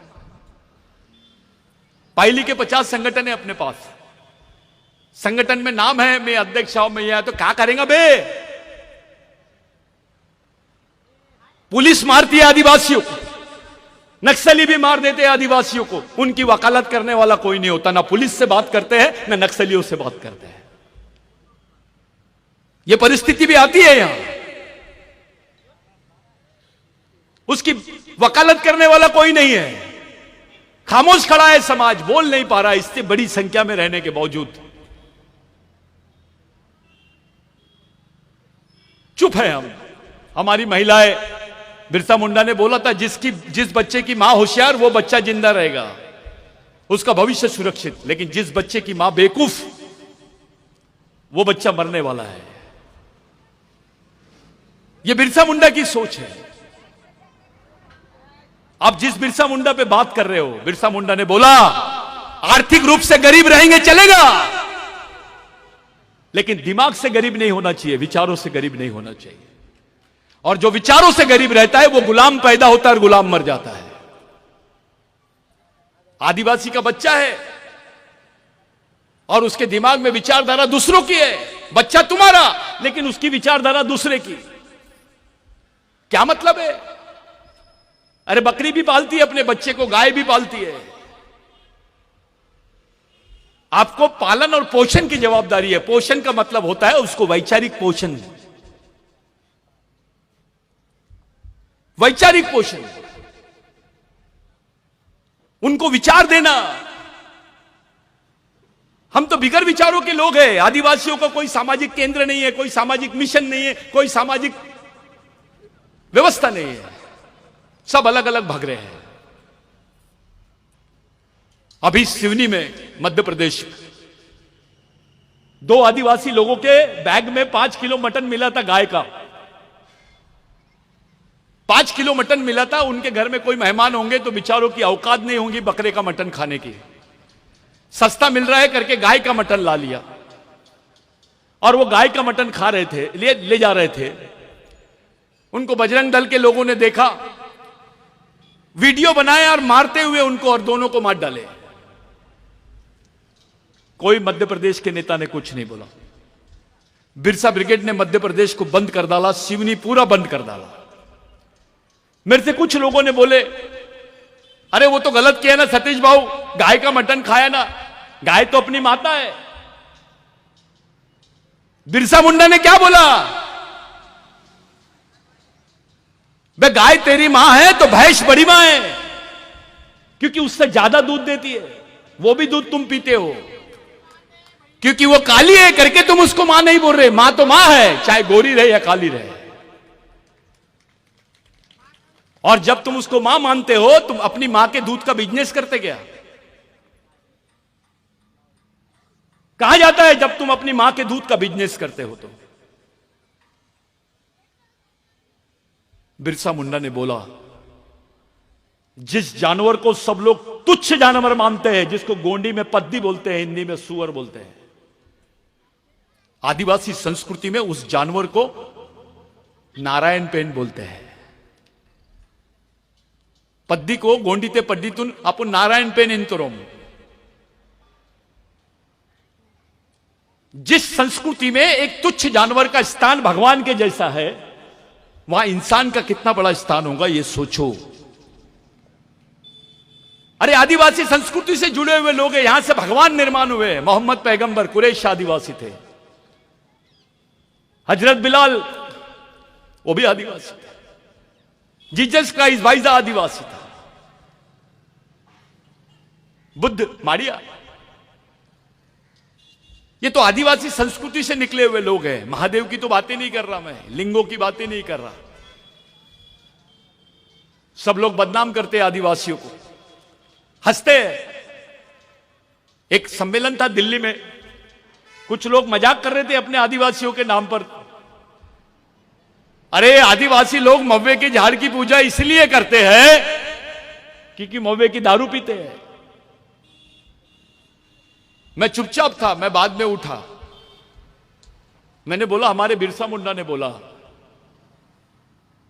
कि जब चावल नहीं हुआ था, गेहूं नहीं हुआ था, जवार नहीं होती थी, तब आदमी मव्वे का इरुक और मव्वे के रोटियां बनाता था और वो खा के जीता था 10,000 साल पहले। और तब से लेकर आज तक आदिवासी मव्वे के झाड़ को अपना पेन मानता है। ये वो कौम है जो एक झाड़ से बेईमानी नहीं करी। 20,000 साल से 10,000 साल से हमारा संबंध है। ये आदिवासी संस्कृति है। पूरे विश्व के वैज्ञानिक बोलते हैं कि जो पर्यावरण है वो आदिवासी संस्कृति ही बचा सकती है। लेकिन अफसोस है, भारत में सरकार बोलती है जंगल बचाओ, पर्यावरण बचाओ, जंगली जानवर बचाओ। अबे ये तीनों को जिसने बचाया, आदिवासी बचाओ कभी नहीं बोलती। मेरे दिमाग में एक प्रश्न आया, बाबा आमटे जी है, उनका यहां पर आश्रम है। मैं एक बार मिला था उनसे, गांधीवादी थे वो। जब यहां वो आए थे, उनके पास 2 एकड़ जमीन थी। हिमलकसा में उन्होंने काम शुरू किया। प्रकाश आमटे जी है, इसी जमीन पर, इसी गढ़चिरौली में उनका डेवलपमेंट हुआ। सरकार भी वही थी, व्यवस्था भी वही थी, वहां उनका डेवलपमेंट हो गया। उनको मैक्से अवार्ड मिला, देश के बड़े बड़े अवार्ड उनको मिले। मेरे मन में क्वेश्चन आया, उनका डेवलपमेंट हो सकता है गढ़चिरौली में, यहां के मूल मालिक आदिवासी का, यहां के गरीब दलित का, यहां के ओबीसी का डेवलपमेंट क्यों नहीं हो सकता है? यह सवाल खड़ा है मेरे सामने, जबकि व्यवस्था तो वही है। क्यों नहीं हो रहा है हमारा डेवलपमेंट? 14 अप्रैल, 15 नवंबर, 9 अगस्त, शिवरात्रि, हमारी तो पूरी लग गई है। हमारा जो भी महापुरुष होता था, राम जी को अपने झूठे बेर खिलाई सबरी ने। मैं बोल सकता हूं क्या 5-10 मिनट? 5 मिनट बोल सकता हूं और? हाँ ठीक। नहीं, ताई से परमिशन लेता हूं। ताई बोलू? हाँ ठीक। सबरी बोलते हैं। सबरी की उम्र भगवान राम से ज्यादा थी। 12 किस्म के बेर होते हैं, 6 किस्म के पॉइजनस बेर होते हैं और 6 किस्म के बेर मेडिसिनल होते हैं। उसमें इम्यूनिटी पावर बढ़ाने की ताकत होती है। जो पॉइजनस बेर थे उनको चबा के, जो अच्छे बेर थे उनको सबरी ने सामने रखा और राम जी को दिया, क्योंकि वो इसका इलाज कर रही थी। सबरी वैद्य थी, भील आदिवासी थी, डॉक्टर थी वो। राम जी पेशेंट थे, वो अच्छे हो गए। सबरी की उम्र राम जी से बड़ी, लेकिन व्यवस्था देखो। राम भक्त सबरी, राम जी के मां से बड़ी उम्र की लेडी को भगवान के चरणों में रख दिए। जो डॉक्टर है वो पेशेंट के पैर पड़ रहा है। हनुमान जी सबसे ज्यादा सेवा, ताकतवर, उम्र में बड़े। एक लड़ाई उनके लिए लड़े, उनका साथ दिए, लेकिन उसके भी आगे एक शब्द लग दिए, राम भक्त हनुमान। यानी हमारे जितने भी लोग थे वो भक्त बन गए। भक्त बोलने के बाद बड़ा हो जाता है काम। अब एक सीरियल आया था महादेव, टीवी पे चलता था वो, मेरे ख्याल से सोनी टीवी पे चलता था या स्टार में चलता था, सब इसमें आ गया बोलते हैं। उसमें एक दृश्य बताया गया है कि पार्वती जाती है अपने शंकर भगवान के पास और पूछती है, आप इतना बैठते हो, किसका ध्यान करते हो? तो शंकर भगवान बोलता है, मैं राम जी का ध्यान करता हूं। भाई कहां राम जी और कहां शंकर भगवान? शंकर भगवान का कंपैरिजन हो सकता है महादेव का किसी के साथ, लेकिन यह षड्यंत्र है। शिव को भी भुलाना चाहते हैं। शिव तो आराध्य है इस देश का। तो इस षड्यंत्र को समझो। जो मेहनत करता है, गड्ढे खोदता है, दिन भर खेती में काम करता है, थोड़ी सी दारू भी पी लिया तो अपना पढ़ा लिखा आदमी बोलता है उसको, दारू नको पियो। और एक आध पंडित जाता है तो उसके पैर पड़ता है, भगवान के पड़ता है, 100 का नोट निकालता है उसके हाथ में भी देता है। जो मेहनत नहीं कर रहा, एक ही मंत्र से तेरा शोषण कर रहा है, आर्थिक मानसिक, उसको इज्जत। और जो मेहनत करता है दिन भर, उसका सम्मान नहीं करता। ऐसा आदमी सामाजिक हो सकता है क्या? 2 रोटी कम हुई चलेगा, एक कपड़ा कम हुआ चलेगा, लेकिन अपने बच्चों को एक किताब कम नहीं होनी चाहिए, ये याद रखो। और ये जो चला रहे हैं अब ये बिरसा ब्रिगेड का जो मिशन है, ये केवल अड़चुली गढ़चिरौली में नहीं है, अब तो दूसरे देश में भी चालू हो गया है। बाबूराव शर्माके को अमेरिका का आदिवासी जानने लग गया है। यह है मिशन। गढ़चिरौली के बाबूराव शर्माके का जिक्र अमेरिका में हो रहा है, अफ्रीका में हो रहा है। यह बिरसा ब्रिगेड का काम है। ये जो बच्चे काम करते हैं, ये फुल टाइमर है। कभी कभी ये घर बार छोड़ के जाते हैं, जेब में पैसे नहीं रहते, उनको कभी खाना नहीं मिलता। अगर आपके दरवाजे पर आए तो उनकी इज्जत करो। कम से कम 1 रुपए रोज समाज के नाम से डाल दो। गढ़चिरौली में 90,340 परिवार है आदिवासी। 90,340 परिवार के लोगों ने 1 रुपए भी रोज डाल दिया तो 90,000 रुपए रोज आएंगे आपको। 30 लाख रुपए महीना आएगा। कई बेरोजगार बच्चे पढ़े लिखे, उनको आप फुल टाइमर बना के उनको मानधन देकर काम करवा सकते हैं समाज के लिए। फिर आपका बच्चा बजरंग दल में नहीं जाएगा, आरएसएस में काम करने नहीं जाएगा। यह व्यवस्था तैयार करो। अपने घर में बैठकर अच्छे प्रेस के कपड़े पहनकर टीवी लगाकर बोलना कि मैं तो ऑफिसर हूं। मैं ऐसे आदमी को जिंदा आदमी नहीं मानता। खूप छान माणूस आहे, कोणाच्या लेना देण्यामध्ये नाही राहत, सकाळी उठतो, ऑफिस मध्ये जातो, संध्याकाळी येतो, जेवण करतो, टीव्ही बघतो, एक पॅक मारतो आणि झोपतो. कोणाच्या लेना देण्यामध्ये नाही राहत. जो पढ़ा लिखा आदमी होता है समाज का हेडमैन होता है. ये हेडमैन नहीं है, ये तो डेडमैन है, मरा हुआ आदमी है. बिरसा मुंडा ने बोला था GOD God, G for guardian, O for owner, D for driver. यानी पालक, मालक और चालक. इस समाज का जो पालक, चालक और मालक है वो कर्मचारी है. उसको बिरसा मुंडा ने गॉड बोला, लेकिन उल्टा हो गया, DOG डॉग हो गया. वो डॉग यानी कुत्ता, जिसकी अपनी कोई सोच ही नहीं है, जिसकी अपनी कोई सामाजिक सोच नहीं है, वो उसकी जिंदगी कुत्ते की जैसी है. यह बिरसा मुंडा ने बोला है. बाबा साहब के बच्चे मर जाते थे तो बाबा साहब को एक 15-15, 20-20 दिन बाद पता चलता था कि उनके बच्चे का देहांत हो गया है. इसको सामाजिकता बोलते हैं. म्युनिसिपालिटी की गाड़ी आई महात्मा फुले की बॉडी को लेने के लिए, इसको सामाजिकता बोलते हैं. चूने के भट्टे में डाल दिए बाबूराव शर्माके को, उसके हड्डियों के छितरे छितरे कर दिए, इसको सामाजिकता बोलते हैं. हंसते हंसते टंटा भील ने फांसी का तख्ता अपने इस पे बदन पे लगा दिया और बोला, उसको पूछे कि किसके दर्शन करना चाहता है. 22 साल 23 करीब 30 साल से अपनी बहन को नहीं देखा था, अपने घर के लोगों को नहीं पहचानता था बिरसा मुंडा, वो टंटा भील. उसको पूछे आप किसको देखना चाहते हो, तो बोले मेरे लिए मेरा समाज भगवान है, एक बार दिखा दो उनको. जो समाज को भगवान समझते थे ये वो लोग हैं. इनकी कुर्बानी की वजह से आप जिंदा है. कोई ऊपर से नहीं आया, कोई आमदेव बाबा, रामदेव बाबा, कामदेव बाबा नहीं आया. बहुत चल रहा है आजकल, अपने लोग पढ़े लिखे, मैं तो रामदेव बाबा कर तो सकाड़ी. अबे रामदेव बाबा को बोल 6 फीट का गुड्डा आदिवासी महिला के जैसा खोल के बता दे, इधर की कमर उधर हो जाएंगी. को रामदेव बाबा नहीं रहेगा, कामदेव बाबा हो जाएगा. आदिवासी आदमी को कोई समझाने की जरूरत नहीं है, उसके खून में ईमानदारी है, उसको किसी शंकराचार्य आवा बावा की जरूरत नहीं है. अपनी संस्कृति को पहचानो, अपने आप को पहचानो, अपने समाज को पहचानो, अपने जीवन को पहचानो, आने वाली पीढ़ी के बारे में सोचो, उसको इंसान बोलते हैं. यह आंदोलन तुमको जमा करके कोई राजनीति के चक्कर में नहीं है. मैं यहां सबके खिलाफ में बोल रहा हूं, हो सकता है यहां से निकलूं मेरे को निपटा दे, लागू है. लेकिन एक विकेट जाएंगी तो सबकी टीम आउट हो जाएंगी.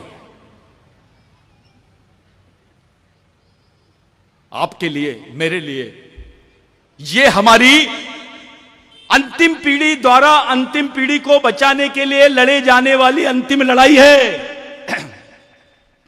अगर ये लड़ाई आप हार गए, इसके बाद भारत में इतिहास में नहीं मिलेगा आदिवासी. जो अपने आप को आदिवासियों के हितैषी समझ रहे हैं, ये उनके लिए भी होमवर्क है. जो अपने आप को आदिवासी का नेता समझते हैं, उनके लिए भी होमवर्क है. जो अपने आप को आदिवासियों का साहित्यिक विद्वान समझते हैं, उनके लिए भी होमवर्क है. जो आदिवासियों का हितैषी समझते हैं, अंबेडकरवादी समझते हैं, उनके लिए भी ये हितैषी है. जो फुले अंबेडकरवाद पे बात करते हैं, उनके लिए भी होमवर्क है कि इस देश में आप बचोगे कैसे विदाउट आरक्षण, विदाउट जॉब. जिंदा रहने की रेमेडी क्या है? गड्ढे खोदने का काम करता है आदिवासी. अब गड्ढे खोदने की मशीन निकल गई है, वो भी काम तुमको नहीं मिलेगा. जिएगा कैसे? वो काम ही नहीं रहेगा तो जिंदा कैसे रहेगा? ये सोचने का समय है. ये ताली बजा के कार्यक्रम में मैं बहुत अच्छा बोल रहा हूं, कोई कव्वाली गाने नहीं आया. मेरे लिए ये शायद हो सकता है मैं अभी यहां से चले जाऊं, कहीं दूसरी जगह जाऊंगा, मैं तो मेरा काम है वो. ये लड़के आपके बीच में है, कोई आपस में झगड़ा मत करो. सब संगठन के लोग एक जगह आओ, बैठो. मैं बड़ा, तू पैगंबर, मैं खुदा, ये वाला कार्यक्रम नहीं होना. ईमानदारी से बैठो, सब एक जगह बैठो. नहीं समझ रहा तो किसी दलित भाई को भी पूछो कि बाबा इसका क्या रेमेडी है. कोई ओबीसी भाई को बुलाओ, कोई मुस्लिम भाई को बचाओ, उनको ये भी समझाओ मैं मर रहा हूं, तू वेटिंग लिस्ट पे है. मैं जल्दी मरूंगा, तू थोड़ा बाद में मरेगा, लेकिन तड़पेगा मेरे से भी ज्यादा. लेकिन मरेगा जरूर। तो ये चीजें सही है। इस देश में ये बच्चियां बैठी है, मासूम बच्चियां है, पढ़ रहे हैं, मेहनत कर रहे हैं, जग रहे हैं। आप लोग कर्जा ले रहे हैं, कोई अपना घर बेच देता है, कोई लोन लेता है अपने बच्चों के लिए, कोई एजुकेशन लोन लेता है। अब तो आदिवासी एजुकेशन ले रहे हैं, लोन ले रहे हैं, उनको भी कहीं वो मिल रही है। वो एजुकेशन लोन फेंटते फेंटते उसको 12 साल लग जाते हैं। बाप रिटायर्ड हो जाता, बेटा इंजीनियर बनने के बाद बेरोजगार। ये रिजल्ट है उसका। बड़ी बड़ी कंपनियां आदिवासियों की है क्या? दलितों की है, ओबीसी की है। वो तो उच्च वर्णीय की है। वो तुम्हारे बच्चों को जॉब क्यों देंगे रे भाई? मुसलमान की दाढ़ी देखते हैं तो चमक जाते हैं, इसको नौकरी क्यों देना? तुम्हारे पास क्या है? तुम्हारे हक में क्या है? कोई आर्टी पार्टी की बात नहीं कर रहा मैं। किसी पार्टी के पास में प्रोग्राम नहीं है तुम्हारी जगह, तुमको एक जगह लाने का और तुमको सही सामाजिक रास्ते पे लाने का। बाबा साहब ने बोला है, संघर्ष के पथ पर धर्म की नहीं, संस्कृति की और संघर्ष की जरूरत पड़ती है। वहां कोई धर्म काम में नहीं आता। बाबा साहब विश्व का पहला आदमी है जिसने धर्म में अमेंडमेंट किया, संशोधन किया। बाबा साहब की जो 22 प्रतिज्ञा है वो बौद्धिज्म में नहीं है। सच्चाई है ये, क्योंकि बाबा साहब इस व्यवस्था के खिलाफ में विद्रोह कर रहे थे, जिसको हम धम्म बोलते हैं। वो जीवन जीने का मार्ग भी है और विद्रोह भी है। जैसे यहां पर उलगुलान की बात करते हैं, बाबा साहब ने जिस बुद्ध को रखा वो भी बिहार में जन्मे थे, वहीं बिरसा मुंडा जन्मे। और जहां बाबा साहब जन्मे हैं मऊ में, वहीं पे टंटा भील जन्मे है। बाबा साहब की मां टंटा भील की कहानी सुनाती थी बाबा साहब को। ये रिलेशन कोई नहीं बताता है।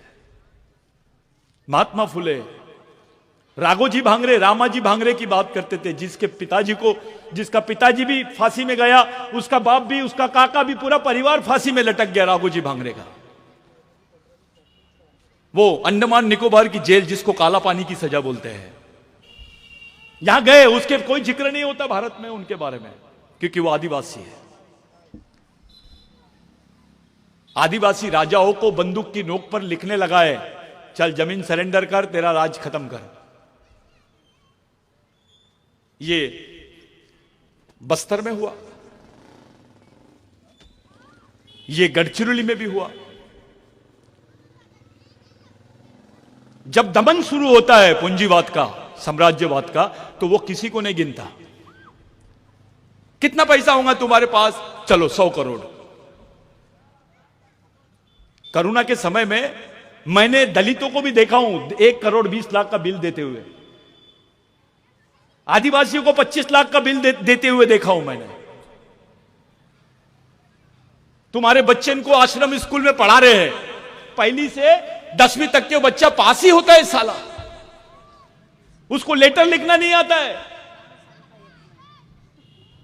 ये बैकडेटेड एजुकेशन है। जिस तरीके से बैकडेटेड मेडिसिन खाओगे तो रिएक्शन हो जाएगा, उसी तरीके से बैकडेटेड एजुकेशन आदिवासियों के बच्चों को दे रहे हैं। ये पॉइजन है। 12वीं में जाता है लड़का, एक लेटर नहीं लिख पाता है, स्कॉलरशिप का लेटर नहीं लिख पाते बच्चे।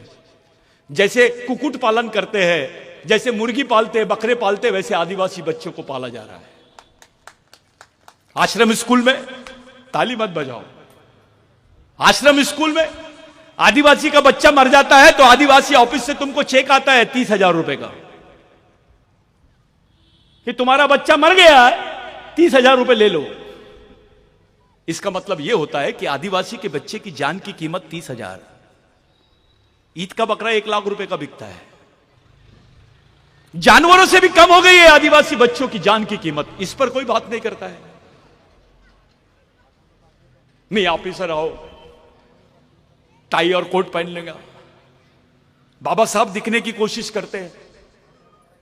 अबे तेरा बच्चे की जान की कीमत क्या है, उस पर बात करना। तेरे बच्चे की जान की कीमत सिर्फ 30,000 है सरकार की नजर में। शेर खाता है ना आदिवासी को तो 4.5 लाख। जीते जी आदमी किडनी बेच देगा तो 10 लाख मिल जाते उसको, लेकिन शेर खाने के बाद 4 लाख दे रहे हैं। सब आदिवासी क्षेत्रों में हो रहा है। या तो सीआरपीएफ घुसती है या शेर घुसा रहे, बफर जोन डाल रहे हैं। अभी जंगल के नाम पे विस्थापित आदिवासी होगा, नक्सलवाद के नाम पे विस्थापित आदिवासी होगा, माइनिंग के नाम पे विस्थापित आदिवासी होगा, पावर प्लांट बनेगा तो विस्थापित आदिवासी होगा, कोई रेलवे लाइन बनेगी तो आदिवासी विस्थापित होगा, कोई बहुत बड़ा रोडवे बनाएंगे ये लोग तो आदिवासी विस्थापित होगा। एक तरफ देश का विकास और एक तरफ आदिवासी का विनाश, दोनों पैरेलल चल रहे हैं, समांतर चल रहे हैं। आप फंस गए, मकड़ी के जाल में फंस गया शेर, फंस गए आप। दलित को लगता है कि मैं तो जम गया बाबा, ऑफिसर बन गया, तेरे बच्चे का क्या। ओबीसी को लगता है जमीन है अब सैटेलाइट सर्वे हो गया है वो सैटेलाइट सर्वे होने से तुम्हारी जमीन का सर्वे हो गया है। ये बहुत डेंजर है। मैं आखिरी बात बोल रहा हूं, मेरी बात को रोक देता हूं। आप लोग थक गए, खाना भी खाना है, यानी कि अपलोतुन तीन भी मंदा। तो एक बात ध्यान में रखो, अपने बच्चे को अच्छी पढ़ाई दो। स्कूलों में बराबर नहीं पढ़ा रहे हैं। नागपुर में तो बड़ा अलग ही चल रहा है, कॉन्वेंट के नाम पे। ताई उसका नाम पे आदिवासी दिख गया ना तो उसको दूसरे क्लास में बिठा रहे हैं, दूसरी कक्षा में बिठाते। आदिवासी समझ में आ गया तो गवर्नमेंट से पैसा ले रहे और बाजू के रूम में बिठाते उसको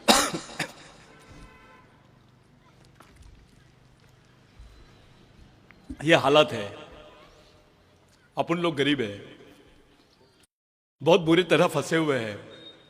अगर आप लोग महंगा महंगा शौक करते हो, आपको अगर कोई चीज बचा सकती है तो वह है सामाजिकता और समाज। वो समाज नाम की ताकत को खड़े कर दो, आप लोग बच पाएंगे, नहीं तो अपने को कोई नहीं बचा पाएगा। अपन फंसे हुए, नेताओं को बोलने से, उंगली करने से कुछ होने वाला नहीं है। हमारी भूमिका क्या है ये बताओ बस। आदिवासी तो लड़ाई में भी नहीं है, वो देश के मुख्य प्रवाह से भी बाहर है, और जो लड़ाई लड़ने का वो दावा करता है उस लड़ाई से भी बाहर है वो। ये सच्चाई है। पूरा देश गढ़चिरौली के लोगों पर देख रहा है, खास करके पूरे देश के आदिवासी गढ़चिरौली पर एक नजर मार रहे हैं कि गढ़चिरौली के लोग बहुत संघर्ष करते हैं, लेकिन यहां परिस्थिति कुछ अलग है। गढ़चिरौली के लोग तो जातिवाद करते हैं, गढ़चिरौली के लोग तो पार्टी के नाम से बटे हुए हैं, गढ़चिरौली के लोग तो अपना या सेक अपना देख, स्वार्थी है, सामाजिक रूप से गद्दार है। यह गढ़चिरौली के आदिवासियों की स्थिति है। गरीब है, दिमाग से भी गरीब है। पूरे देश के आदिवासी तुमकी तरफ एक आस भरी निगाह से देख रहे हैं कि ये हमारे जो भाई लोग हैं कुछ करेंगे तो उसका फायदा पूरे देश में होगा। और उसी एक्सपेरिमेंट को अंजाम देने के लिए हम लोग गढ़चिरौली में काम शुरू किए हैं। अभी सालेकसा, देवरी, कोरची, ये पूरे बेल्ट में हम लोग तैयारी कर रहे हैं। एक दिन एक ही समय पर पूरे गढ़चिरौली में 1 लाख आदिवासी सड़क पर आएंगे और यहां के आदिवासियों की समस्या पे बात करेंगे। ये एक्सपेरिमेंट करेंगे। 1 लाख लोगों को सामाजिक सदस्यता बनाने का हम लोगों ने निर्धार किया है। कोई आए या ना आए, कोई साथ दे या ना दे, गांव गांव जाने का काम हमने शुरू किया है। आप लोग इस मिशन को चलाओ। यहां कोई अध्यक्ष फध्यक्ष नहीं है, राजा का बेटा राजा नहीं और नेता का बेटा नेता नहीं। समाज के गरीब आदमी का भी बच्चा समाज का नेतृत्व करना चाहिए करके यह मिशन खड़ा किया है। आपकी मेहनत, आपकी सोच, आपकी ईमानदारी, आपकी समझदारी ही समाज को बचा सकती है। आओ सब लोग मिलकर काम करते हैं। यहां कोई नेता वेता नहीं है। यह भाग्यश्री ताई का मंच है, संगठन है। ये ताई का है, ये दादा का है, ये भाऊ का है, ध्रुवे भाऊ का है, सबका है। ये समाज की संपत्ति है जो विचारों पे चलती है। मेरा ऐसा मानना है पर्सनल। नेताओं के विचारों से समाज बच नहीं सकता। अगर समाज बचेगा तो शहीदों के विचारों से बचेगा, क्योंकि उन्होंने समाज के लिए कुछ दिया है। उन विचारों से हम लड़ सकते हैं, उसी विचारों के आड़ में हम बच सकते हैं। आज जरूरत है हमको बाबा साहब की, आज जरूरत है टंट्या भील की, आज जरूरत है महात्मा फुले की, संभाजी महाराज की और बाबूराव शेड़माके की, धरती आबा भगवान बिरसा मुंडा की। आप लोग बहुत देर से बैठे हैं, एक अच्छी मीटिंग आप लोगों ने की है, एक पंचायत अपनी बैठी। ये बच्चे जो काम कर रहे थे, वो आयोजक है, वो बोल नहीं पा रहे थे। ऐसा लगता है कि वो कार्यक्रम कर रहा है तो उसको करने दो, ऐसा मत करो। इसमें समाज की हंसी होती है। सब मिलकर काम करो, अपनी मेहनत का कुछ पैसा मिशन के लिए दो। बाहर का आदमी आपके समाज को नहीं चलाएगा, आप ही को चलाना पड़ेगा। अपनी जवाबदारी को समझो और ये दिमाग में डाल दो कि ये आपकी आखिरी पीढ़ी को बचाने के लिए लड़ी जाने वाली आखिरी लड़ाई है, और जो लड़ रही है वो भी आखिरी पीढ़ी है। इस आखिरी लड़ाई की तरफ अपन लोग सब मिलकर बढ़ेंगे तो शायद कोई रास्ता निकल जाएगा अपने आने वाली पीढ़ी के लिए। नहीं तो गढ़चिरौली में आदिवासी थे, आदिवासी राजा था, आदिवासी लोग थे, इनको बहुत अधिकार थे, खुश रहे थे, नाच रहे थे, लेकिन अभी गायब हो गए। इतिहास बन जाएंगे हम। कुछ गलत बोल दिया होगा तो माफी, किसी दिन और हम लोग बैठेंगे, बात करेंगे। आज के लिए मैं यहीं रुकता हूं। कुछ मेरे मन में कुछ बातें थी जो मैं चाहकर भी नहीं बोल पाया, लेकिन एक बात है, आपसी समन्वय से ही हम कुछ रास्ता निकाल सकते हैं। हम अपने ही आदमी को दुश्मन बोल देते हैं, उसको बैठा के समझाओ। दलित, ओबीसी, आदिवासी, ये प्रोग्राम में नहीं मिलना चाहिए ताई। बंद रूम में बैठो, आपस में बैठो, कुछ चर्चा करो। चर्चा भी करो और खर्चा भी करो, कोई रास्ता निकालो। आप लोग फंसे हैं, रास्ता आप ही को निकालना है। एक सामाजिक अपनापन रखो। मुसलमान को नहीं लगना चाहिए कि यह आंदोलन उसका नहीं है। बाबूराव शेड़माके और बिरसा मुंडा, उससे कोई लेना देना नहीं है, अंबेडकर का कोई लेना देना नहीं है। ओबीसी को नहीं लगना चाहिए कि बिरसा मुंडा से कोई। मैं आखिरी बात बोल के जा रहा हूं। इस देश में सबके 7/12 पे लिखा हुआ था भूधारक, चाहे वो मुस्लिम हो, ब्राह्मण हो, ओबीसी हो, दलित हो, आदिवासी हो, सबके 7/12 पे भूधारक लिखा हुआ था। बिरसा मुंडा के आंदोलन ने तुमको भूमालक बनाया है। यहां का ओबीसी भी कर्जदार है बिरसा मुंडा का, यहां का दलित भी कर्जदार है, यहां का मुस्लिम भाई, क्रिश्चियन भाई भी कर्जदार है, यहां का आदिवासी और ब्राह्मण भी कर्जदार है। विचारों की कोई जात नहीं होती, जैसे डॉक्टर की कोई जात नहीं होती। कुछ भी हुआ तो हम लोग राजनीतिक तरीके से सोचते हैं। जैसे काय झाला डोको दिखतं एनएसिन देऊन टाक, काय झाला रे पोट दुखतं एनएसिन देऊन टाक, काय झाला मला खुजली होता है एनएसिन देऊन टाक। हर बीमारी की एक ही दवा, वो साला एक्शन करने के बजाय रिएक्शन कर लेती है, और यही समाज के साथ हो रहा है। एक ही दवा, हर चीज का हल। सत्ता में आएंगे तो करेंगे, काय का सत्ता में? राष्ट्रपति है तुम्हारी देश की, उसके राष्ट्रपति रहते हुए यह बोला जा रहा है कि भारत में आदिवासी नहीं रहते हैं। अब कौन सा पद लाओगे तुम बताओ? राष्ट्रपति से बड़ा कोई पद है क्या देश में? अब कौन सी राजनीतिक पावर चाहिए तुमको? तो बोला जा रहा है आदिवासी राष्ट्रपति है, और यह बोल रहे हैं कि भारत में आदिवासी नहीं है। सोचो, इस लड़ाई का हल राजनीतिक तरीके से नहीं, सामाजिक तरीके से निकालना पड़ेगा। अगर ओबीसी को बोलना है मैं मूल निवासी हूं, दलित को बोलना है मैं मूल निवासी हूं, मुस्लिम को बोलना है मैं मूल निवासी हूं, तो उसको यह बोलना पड़ेगा कि आदिवासी भारत का भूमालक है, हर हम उसके वंशज है। तब जाके बात बनेगी। नहीं तो तू बड़ा मैं छोटा, तू बड़ा मैं छोटा, तू बड़ा मैं छोटा, ये बचपना है, ये लॉलीपॉप खींचने वाली बात है। ये बचपना छोड़ो, सामाजिक बचपना छोड़ो, परिपक्व बनो, जवाबदार बनो, ईमानदार बनो, समझदार बनो और समाज के लिए काम करो। आज के दिन मैं इतना ही बोलता हूं। जय बिरसा, जय आदिवासी।